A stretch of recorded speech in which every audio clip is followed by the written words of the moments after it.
Tapi sayang, situasi yang terjadi di film terkadang terkesan dilebih-lebihkan, di mana Pacil harus mau melakukan pekerjaan orang dewasa di klub malam yang dia sendiri nggak tahu itu tempat apa, namun dia terlihat begitu telaten membersihkan sampah bekas tamu pengunjung klub malam.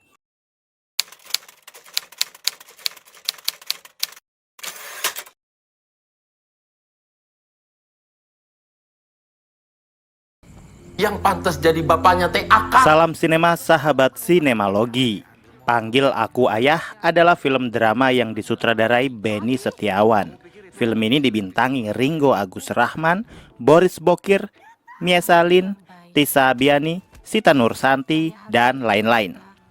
Intan yang diperankan Meishalin, gadis kecil yang tumbuh jauh dari hidup sempurna, hanya punya satu hal paling berharga, yaitu sang ibu, Rosa, yang diperankan Sita Nursanti. Namun hidup membawa mereka ke titik terendah. Terjebak utang, Rosa didatangi dua penagih, Dedi yang diperankan Ringgo Agus Rahman dan Tatang yang diperankan Boris Bokir. Rosa kemudian terdesak oleh Dedi dan Tatang hingga menjadikan Intan sebagai jaminan hutangnya. Malang bagi Intan karena ternyata sang ibu meninggalkannya untuk dititipkan ke Dedi dan Tatang. Dedi yang awalnya hanya melihat Intan sebagai jaminan, perlahan justru terikat dalam kisah hidup gadis kecil ini. Dari pertemuan yang tak sengaja, tumbuh ikatan yang tak terduga. Kalian bisa membantu kami dengan klik tombol Super Thanks di bawah video. Kami akan sangat berterima kasih atas berapapun nominal saweran yang kami terima. Panggil Aku Ayah adalah remake film Korea Pound, mengambil latar Sunda era 2000-an, ceritanya menjadi sangat membumi. Kaya dengan kearifan lokal yang sangat kental dan tidak kaku. Meski terkesan sangat komikal, dua karakter utama, Mang Dedi dan Tatang, mampu membawa kisah pelik dua debt collector menjadi karakter yang real. Namanya juga drama yang dibalut komedi. Film ini seringkali memiliki adegan-adegan lucu yang mengundang senyum dan tawa. Boris Bokir sudah didaulat untuk menjadi pemantik komedi yang berhasil. Semua celetukannya menjadi mesin pengundang tawa yang semenyenangkan itu. Meski adalah sebuah remake, Panggil Aku Ayah seakan mencoba untuk berdiri sendiri dengan menghadirkan warna-warna lokalitas yang sangat kentara. Saya belum nonton Pound, jadi tidak bisa membandingkan adegan mana saja yang dilokalkan. Apakah versi aslinya ada adegan si bocil makan sate? Ada adegan bocil kabur minggat kembali ke rumahnya? Atau adegan-adegan yang Indonesia banget? Meski dialog soal sholat dan beberapa dialog lain terkesan kurang pas untuk anak sekecil itu. Si bocil di film ini seakan dipaksa lebih matang ketimbang umur aslinya. Beruntung, Meishalin sanggup melakukan pembuktian bahwa dia punya bakat yang lebih ciamik di bidang akting dibanding dengan anak seusianya. Dia berhasil tampil menggemaskan, memerankan Pacil, bocah ingusan yang menjadi korban sistem berkehidupan orang dewasa. Bersatunya Mang Dedi, Tatang Suratang, dan Intan atau Pacil dalam sebuah rumah sederhana ini berhasil menciptakan ekosistem yang pelan-pelan berkembang menumbuhkan rasa kasih sayang yang tidak diharapkan satu sama lain. Mang Dedi sejatinya tidak akan menduga bahwa dia harus hidup bersama bocil Pacil ini yang ceriwisnya minta ampun. Tapi sayang, situasi yang terjadi di film terkadang terkesan dilebih-lebihkan, di mana Pacil harus mau melakukan pekerjaan orang dewasa di klub malam yang dia sendiri nggak tahu itu tempat apa, namun dia terlihat begitu telaten membersihkan sampah bekas tamu pengunjung klub malam. Kalau mau dikorek-korek lagi, akan ada banyak keganjilan dan ketidaknyamanan logika yang bisa ditemui di film ini.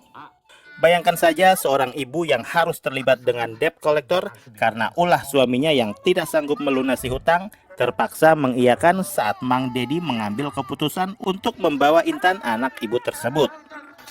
Dari scene itulah hubungan antar para main karakter pelan-pelan mulai terbangun. Keluarga kecil yang tidak dilahirkan tetapi dipilih melalui ketidakberdayaan seorang ibu. Film ini sangat jelas menjual kesedihan dengan caranya sendiri. Tidak minyi-minyi, namun sanggup menyiratkan naik turun emosi para karakter di film ini. Hangat dan mengundang harmonisasi perasaan yang lebih lepas.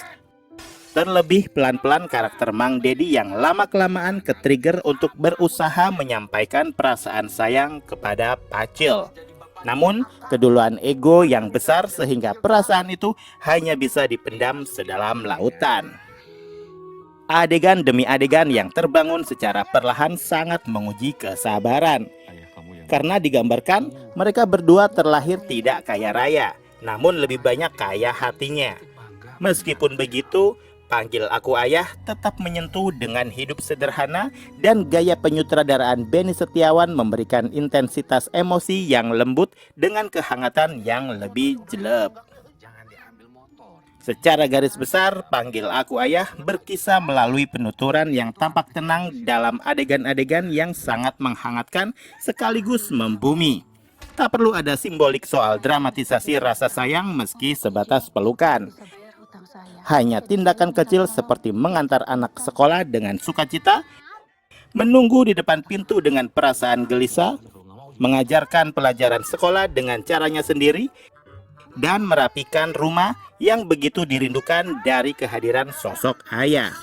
Ketika kesedihan akhirnya tersampaikan, kisahnya menyentuh seperti tamparan lembut, tidak berisik, namun membuat saya keluar cengengnya. Meskipun sejak awal hingga sepanjang film telah diberi isyarat untuk menangis. Yang paling bikin saya agak kecewa tentu saja plot kisah di babak ketiga. Terasa sekali dipanjang-panjangin durasinya.